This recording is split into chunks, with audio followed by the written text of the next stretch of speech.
Right. So get ready because today we are going deep into Patagonia. Patagonia? Yeah, Patagonia. Interesting company. A company that basically built a billion-dollar brand by telling people not to buy things. Yeah.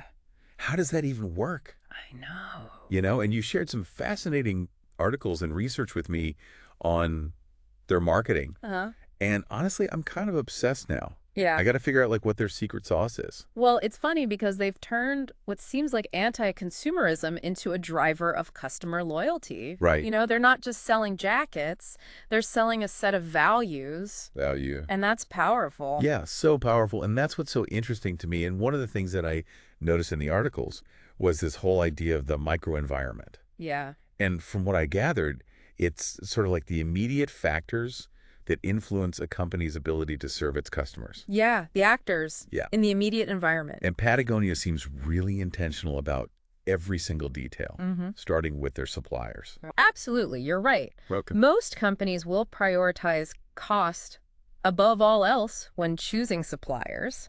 Of course. But Patagonia prioritizes sustainability and ethical practices, Right. even if it means higher expenses. Yeah. Which really resonates with their target audience who are willing to pay a premium for products that are aligned with their values. So it's like they're handpicking a team almost Yeah. that shares their vision That's a great way to put it. rather than just going for the cheapest option. Yeah, exactly. And take their organic cotton initiative, for example. Yeah. I was blown away when I read about this. Yeah. They didn't just switch suppliers. They built their own supply chain from the ground up Yeah. to ensure that those ethical and environmental standards were met. From scratch. How many companies would do that? Very few. Yeah, It highlights their long-term commitment. totally. And it goes beyond just sourcing materials. Okay. They actually collaborate with suppliers Oh, wow. to solve environmental challenges together. So it's more like a partnership Yeah. for positive change, not just a transactional business relationship. Wow, and that makes their multi-channel distribution strategy even more interesting. Interesting. Because they're not just throwing their products onto any shelf they can find. Right. They're selling through their own stores, their website, and a very selective group of retail partners. Right. So I'm guessing this level of control is really key for them. Absolutely. They want to make sure that the brand message Okay. and the experience is consistent Got it. across every touch point. Makes sense. They want to guarantee that the customers are getting the full Patagonia story, The full story. not just a product on a rack. So it's like they've created this whole ecosystem where sustainability and ethical practices are just woven into every single step, That's a great way to put it. from the cotton farm to the store display. Yeah.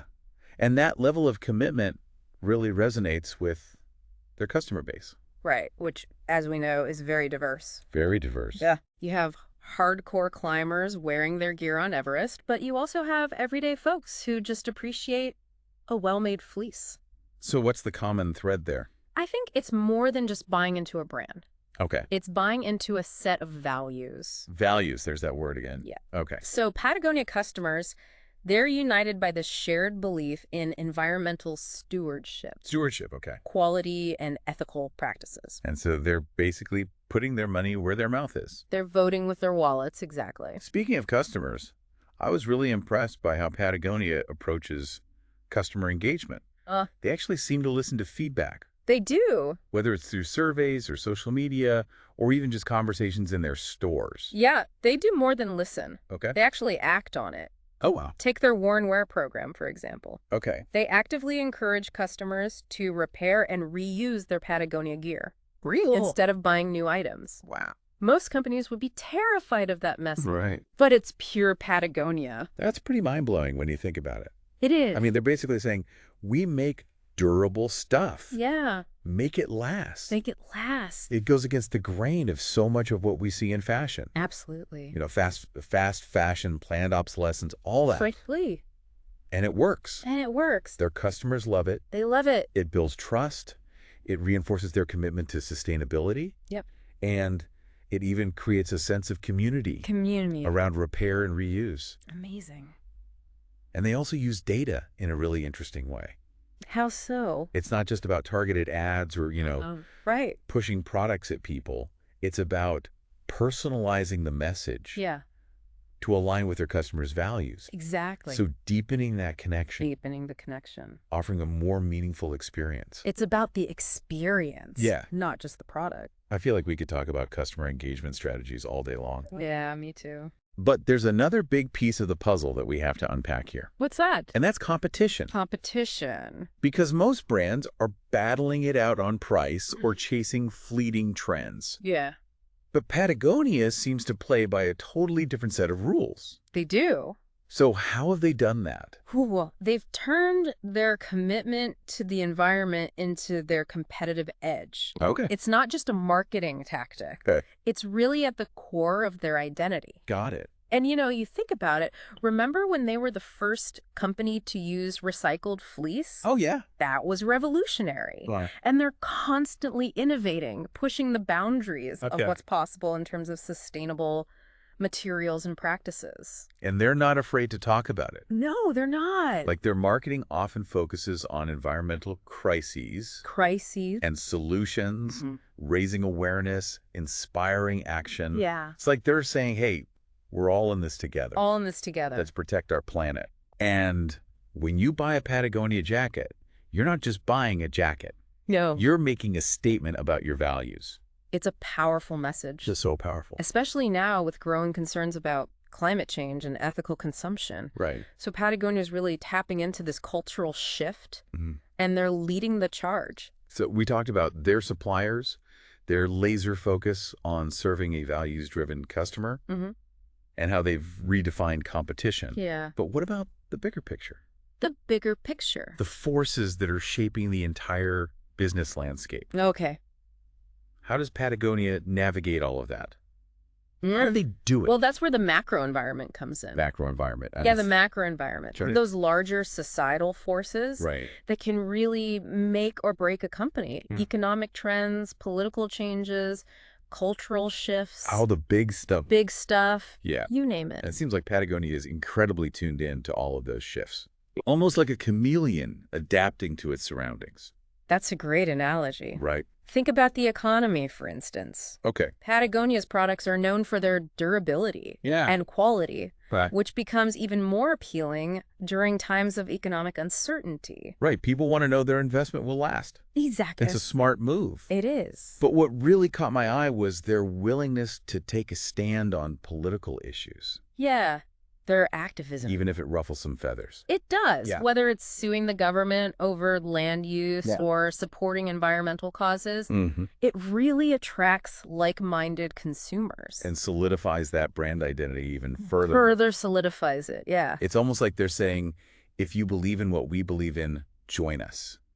Yeah, and that approach has been incredibly effective, So effective. especially given the cultural shift towards sustainability Right. and conscious consumerism. They're not just riding the wave. No, They're helping create it. they are. Speaking of creating waves, Yeah. we can't talk about Patagonia Yeah. without mentioning their Don't Buy This Jacket campaign. Oh, that's a classic. I mean, most companies would be terrified to tell people not to buy their products. I know, right? But Patagonia did it. They did. A full-page ad on Black Friday. On Black Friday, I mean, Come on. bold move. So bold. But it paid off It did. by highlighting the environmental cost of clothing production. Yeah, They actually increased customer loyalty and brand awareness. they did. It's counterintuitive, Totally. but it makes you think. It really does. It's like they're saying, we care more about the planet than we do about making a quick buck. And that message resonates It does. with consumers who are tired of just mindless consumption. Mindless consumption. Yeah, goes beyond marketing. It does. It's a statement of their values. Exactly. And they're walking the walk too. Yeah. They're constantly working to reduce their environmental footprint They are. using recycled and organic materials Implementing fair labor practices. and pushing for more sustainable solutions across the board. Across the board, yeah. They're not claiming to be perfect, No. but they're transparent about their challenges Uh-huh. and actively trying to do better. Yeah. And their commitment to sustainability goes beyond just materials, too. Okay, how so? They're designing products that are built to last. Right. They encourage repair and reuse. Uh-huh. And they take responsibility for that entire life cycle of their products. The whole life cycle. The whole thing. And they want you to buy one jacket that you'll love and wear for years. Yeah. Not a new one every season. Exactly. It's such a refreshing contrast Refreshing to the fast fashion industry, I know. where things are just designed to be disposable. Disposable, that's it. And that commitment to quality and durability really resonates with people who are looking for value, longevity in their purchases. and they back it up with a very robust repair and warranty program. Which further minimizes their environmental impact. Right. And promotes a more sustainable way of life. It's amazing to see how they've managed to turn this commitment to sustainability into a winning formula for their business. It is. It's a testament to the power of purpose-driven marketing. Purpose-driven. Consumers are increasingly seeking out brands that align with their values. Right. And are making a positive impact. So Patagonia is really at the forefront of this movement. They are. Proving that you don't have to choose between profit and purpose. You can do both. You can do well by doing good. That's right. And their impact extends far beyond just their own customer base. Far beyond. They're inspiring other companies to adopt more sustainable practices and raising awareness of environmental issues on a global scale. On a global scale. It's incredible. They're not just a clothing company. Right. They're a force for change. A force for change. And a big part of that is their willingness to take a stand on political issues and use their platform to advocate for environmental protection. They've supported countless grassroots organizations. They have. Sued the government over environmental policy. Well, they have. And endorsed political candidates who champion their values. They've done it all. They're showing that businesses can have a powerful voice. A powerful voice. And use it to make a difference. To make a difference. It's so inspiring. It is. To see a company so dedicated to its values. Yeah. Willing to put them into action. Absolutely. They're really walking the walk. They are. And their authenticity is what resonates with their customers and makes them such a powerful force for change. Powerful force for change. Patagonia has demonstrated that a commitment to ethical and sustainable practices can be a recipe for success. A recipe. Not just for the business, but also for the planet. They've shattered that myth that you have to choose between profit and purpose. Yeah. Proving that you can do well by doing good. So as we sort of wrap up this part of our deep dive into Patagonia's marketing environment, let's consider the broader implications of their success. Okay. What can we learn from their example? What does this mean for the future of marketing? So it seems like Patagonia has really cracked the code. Cracked the code. When it comes to building a purpose-driven brand that really resonates with consumers. It does. But there's one area that I'm curious to explore a bit further. What's that? Their digital marketing strategy. Okay. You know, we live in a digital world. Yeah. Every company has a website, social media presence, all that. Of course. But Patagonia just seems to do it differently. Well, you're right. Yeah. Patagonia might be known for those stunning nature photographs. Right. And the iconic catalogs. Totally. But they've also mastered the art of digital marketing. So it's not just about selling products online. It's about extending that experience. That's it. Into the digital realm. Precisely. And their website is a prime example. It's not just an e-commerce platform. It's like a hub for everything Patagonia. Yeah, you can explore their product lines, delve into their environmental initiatives, learn about their commitment to social responsibility. It's like a digital embodiment of their brand ethos. It is. It really is. And I love that their website features incredible stories. The stories. Captivating photography, even documentaries about environmental issues. It's so much more than just an online store. Yeah. They're really using their website to tell their brand story. Okay. Educate their audience. Connect with people who share their values. It's a powerful way to build a loyal following. Powerful. And deepen those customer relationships. What about social media? Social media. Yeah. It seems like every brand is clamoring for attention these days. All the brands. On platforms like Instagram and Facebook and all that. Everywhere. How does Patagonia manage to stand out in that really crowded space? Well, they've cultivated an authentic voice on social media, sharing behind-the-scenes glimpses of their company culture, highlighting their environmental activism, and engaging in genuine conversations with their followers. It never feels like they're just trying to sell you something. No. It's more about sharing their passion for the planet. That's it. And inviting you to be a part of the journey. Right. They understand that people value authenticity and transparency. So they use social media to spark conversations. Conversations. Build community around their values. encourage their followers to become advocates for environmental responsibility. And the Worn Wear campaign is a great example. Oh, yeah? They use social media to promote the idea of repairing and reusing gear. Right. Turning a sustainability initiative into a social movement. It's brilliant. It is. And we can't forget about email marketing. Email marketing. It seems like so many companies just blast out generic promotional emails. Yeah. But Patagonia's approach feels different. It's all about providing value to their subscribers. Right. They share compelling content, keep customers informed about their initiatives, and occasionally offer exclusive deals. But it always feels genuine. Genuine. And aligned with their values. Exactly. I actually look forward to their emails. These who? They're filled with stunning photography, captivating stories about environmental issues and updates on their efforts to make a difference. It's clear they respect their subscribers and are committed to building relationships with them. It's not just about pushing products. It's about sharing that passion. Sharing the passion. And inviting you to be a part of their community. It really is an extension of their overall brand ethos. Oh, it's like their entire digital marketing strategy.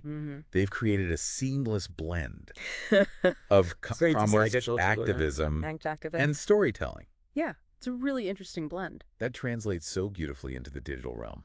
They've shown that digital marketing can be more than just a sales tool. It can be a powerful platform for connecting with your audience on a deeper level. Building a loyal community. Right. And inspiring meaningful action. So as we wrap up this deep dive into Patagonia's marketing approach, it's clear that they've really set a high bar for ethical and sustainable business practices. They really have. What are some of the key takeaways here for our listeners? I think one of the biggest takeaways is the power of aligning your business with strong values and a clear purpose. Values. Patagonia has shown that you don't have to choose between profit and principles. Right. You can achieve both by staying true to your core beliefs. And they've also proven that authenticity is paramount. Consumers are drawn to brands that are genuine, transparent, and committed to making a positive impact on the world. That's what people want. And they've demonstrated that marketing can be a force for good. A force for good. It's not just about selling products. No. It's about building relationships, engaging with your audience, inspiring action. That aligns with your values. It's incredible. Patagonia has left an indelible mark on the business world. Yeah. Proving that doing good can be good for business. It really can. So as you go about your own work or your personal endeavors, consider how you can incorporate some of Patagonia's principles into your own approach. It's worth thinking about. How can you align your actions with your values and use your platform to make a positive impact on the world? Food for thought. It is. Thanks for joining us on this deep dive into the world of Patagonia. Until next time.